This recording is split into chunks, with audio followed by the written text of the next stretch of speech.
Padme Amidala was a courageous, hopeful leader, serving as a queen and then the Senate of Naboo, and was also handy with a blaster.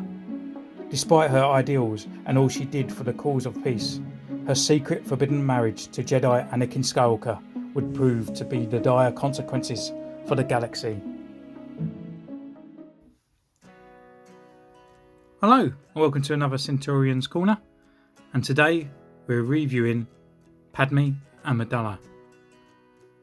So I got this one for $19.99 on the toy hunt again. It was one per customer because at the time she was kind of newish out. And yeah, kind of been expecting quite good things about this Padme. I've looked at a few reviews online and saw some pictures in sort of magazines and whatnot, and I think actually she really looks pretty good. Her face sculpt looks good, and I think you can't get a better Padme kind of outfit. I mean, I think this is the best Padme to go for the very first Padme. It goes with the Clone Wars. You know, it's Attack of the Clones. It's not the greatest film, but it's better than anything she wore in Revenge of the Sith, and it's definitely better than that sort of like handmaiden outfit that she wore in Phantom Menace. So looking at the box, you know, she's there on display. She's got a droid blaster and also a hand blaster there, and just looking quite presentation action figure pose in any kind of blister pack. She's got like your drawing down here, kind of looks a bit like Padme, well, you know, Natalie Portman, but I don't know, there's something just slightly a bit off. It just seems like this bit's a little bit elonged, but yeah, in all, it's not too bad. So down the side here, we just got Padme. On the side, she is number 81. Picture and the bio. Not too bad. So, without further ado, let's crack this bad girl open.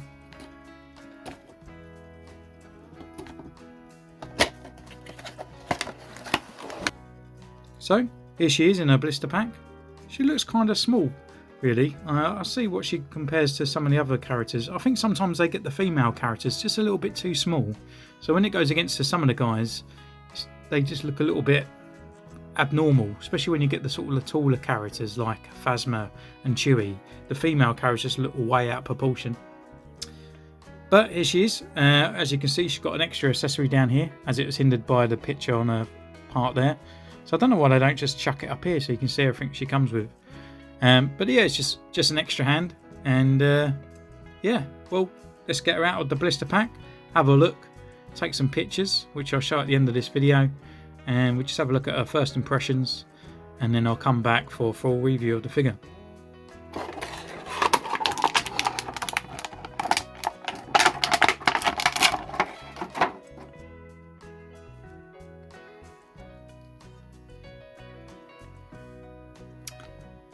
Yeah, she feels quite alright.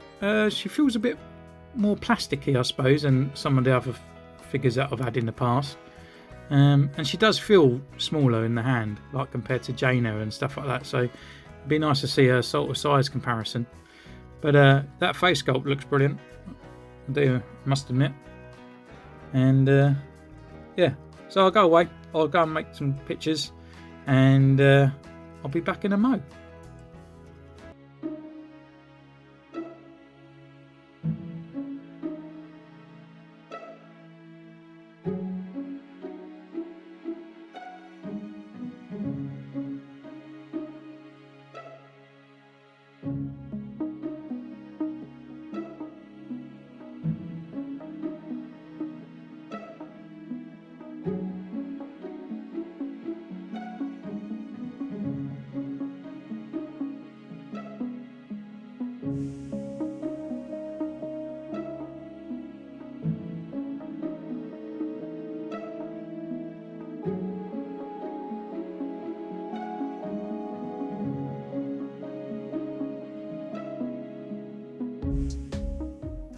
Welcome back. So, as my mum used to tell me, looks ain't everything.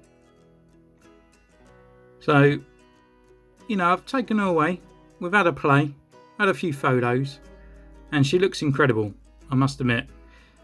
But as a general figure, I'm not too quite sure. There's a few things that's let me down with her, but we get to that as the review goes on. So first of all, as always, we'll start with the accessories. So we'll start with the cape first of all. So it's quite a nice material cape. Well, it's not material. It feels, you know, it's just vinyl plastic, but it feels nice. You know, it's not too soft and it's not too thick. It's just the right sort of thing for the texture of what it looks like. You know, it looks like a heavy wool kind of cape. Now the downside of the cape is that it's got these shoulder parts here that are sort of like just over the shoulder. So if you want to pose her with the cape on and everything like that, it's very hindered in the articulation. And you know, it's got the layers on there. It looks nice up close. You know, it's got all the sort of texture in and all those sort of parts there. It really looks good. However, it sort of makes the figure a little bit top heavy, so posing is a little bit problematic. And this can come off. I thought what we could do is just pop her head off and then we can just get the cape off. But I was trying to pull her head off and you see the little ball point down there is becoming white over the stress of me trying to pull her head off.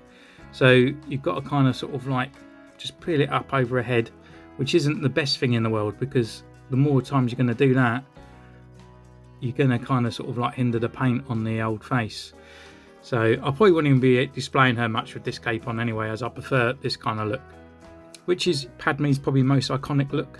Probably second to this costume when it gets completely ripped. I think that's the Padme look that everyone thinks of, you know. But yeah, I mean, I couldn't think of a better Padme, as I said before, to have her as the first figure in this kind of contents. And it goes well on my shelf. It'll go well with my Clone Wars. It'll go well with the Anakins. And, you know, it's a good sort of action type kind of outfit. But carrying on with the accessories. So she comes with her like Naboo blaster. And it's just painted very nice.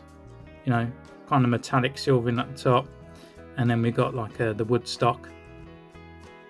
And yeah, I mean, just looks like a Naboo blaster. Which fits into her hand just nicely on there, and also it fits into her holster. The holster's a bit longer than the gun, but it fits in there, so it's nice and snug.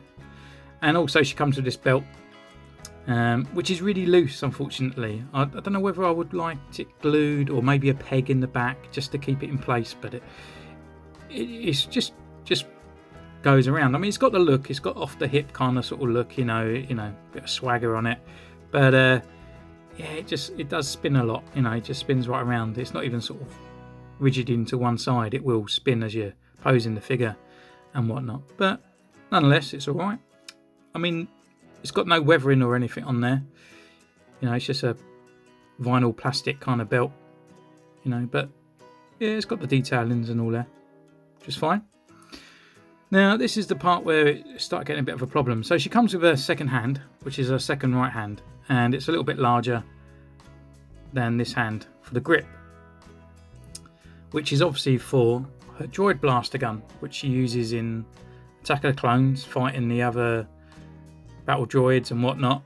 And most of the time that she's actually filmed, well, I think there's a lot of sort of promotional shots where she's quite ripped up and she's holding this gun quite a bit. So yeah, I mean the paint apps are good. I mean, it's very much like the droid one itself, where it kind of looks a bit weathered and it looks like hand brushed really. So yeah, kudos on that one. It's pretty cool. So with her hand, this hand is so stuck into her wrist. It's, to be honest, I felt like it couldn't come out, and you have to really put a bit of stress on the whole hand. There we go. That does not sound healthy at all. But the problem I have is this one feels a lot thinner. So you pop it into her hand, which is great. You know, here it goes. And we've got a nice droid gun. So she can now hold this one, looking a bit more meaningful. So I do find this one a little bit harder to get into a grip. However, she now has a very limp wrist, because this wrist is just, well, it's loose as anything, and there's no way I could pose her with this gun apart from a typical kind of sort of standing there holding the gun upright. So I kind of wanted to get her in a few poses where she's sort of holding it outright and, you know, looking a bit sort of mean, you know, blasting some clankers, but unfortunately I couldn't really get it, so I didn't want to put any sort of blue tack into the hole. So comment down below if you have this problem with your Padme as well, because that's really put me off with that. So she'll be holding a normal gun most of the time. So yeah, I mean, that's her accessories. So, you know, really let down with her hand. You know, that's definitely, she loses a point on there. But we'll look at her posability as well. So obviously I said with the cape it kind of hinders her shoulders, but she's standard kind of sort of Black Series kind of posability. So she can look down, not all that much, and she can sort of look up, pretty much looking straight forward. Her arm can go up and do a 360, her elbow 360, and she's got more than a 90-degree elbow there, and she can go up, she can hold her chin and whatnot, so, you know, good strangling photos there for you. And with Anakin, she's got kind of like a strange ab crunch. She can't go forward, but she can kind of go back. And also, so articulation is a bit of a letdown, really. I mean, now she's got these legs as well, which are not the typical Black Series legs. It's because the peg is in the angle, you know, going up into the groin. So she can't actually kick forward. You have to sort of rotate it to make her kick forward. And so because of like bum flap there, she can't even kick back. She's got upper thigh rotation, and she's got a double jointed knee, and she's got a rocker and a pivot for her ankle. So yeah, I mean, on the posability is a bit of a letdown, really. I mean, considering when we got like Jaina and stuff like that, like really good sort of posability, and she's just a little bit hard to do that. You can't really get her legs into a nice sort of action pose and whatnot. So yeah, again, she's a bit of a letdown, you know. I mean, she's being upheld by her looks at the moment, I think. So talking about the looks, let's go into the sculpt. So here's a picture of her up close next to a promo shot of Padme, and yeah, I mean, just look at that likeness. You know, totally spot on. I think it's one of the better Black Series out there for likeness. So just looking at the figure itself, so she's got like the mole on the side there, and just on the side. The only thing I would say is maybe the face is a bit glossy. It looks more glossy on camera than it does look in real life, but yeah, she's still got a bit of a gloss about her. She's got a bit of a sweat on. And the other thing I would say as well is maybe her hair is a little bit too swept back across the top here, but that's just me being a bit nitpicky, you know. So she's got her hair in a bun, and you've got all the detail in there, just like, it's quite nice sort of details. It's on there, and then obviously her outfit is not much for sculpt really, but you just got all the crinkles and the ruffles in the right place, and you got that kind of texture there across the torso and this little bit here. She's got a silver sort of chrome sort of upper thigh guard things going down there, so just the normal ruffles in a sort of like tight costume, so you're not really going to get much sculpt on there. And then her boots, which are nicely done, but there's no sort of weathering or anything on there at all, just a highlight there. So really she's only like 3 colours, but yeah, not too bad, I suppose. So in all, she's a good figure, you know. She's a good one to have on your shelf, I suppose, you know, to go with Anakin, you know, to be posed with Obi-Wan and the clones. You know, obviously, again, she's sort of new out. She's £20. She's the only Padme they're probably going to get for a little while. So definitely worth there to pick up for collectors. As an action figure, you know, to play about with for the kids and stuff like that. You know, she's not the best out there. Definitely not the best. But yeah, it's kind of hard. I would say for the collectors and for the, you know, for the people that are going to collect everything, then yeah, definitely get it. You know, but it's a hard one, isn't it? You know, you want Padme in your collection, but yeah, unfortunately, just her posability for me is a bit of a letdown. But that's my review, guys. Thanks for tuning in. Stay tuned for some photos at the end that I've taken, and comment down below if you're going to pick up Padme, or if you already got Padme, or if you've got problems with your Padme. Follow me on Instagram, and I'll be happy to chat all the way. Subscribe, and I'll see you next time. Bye.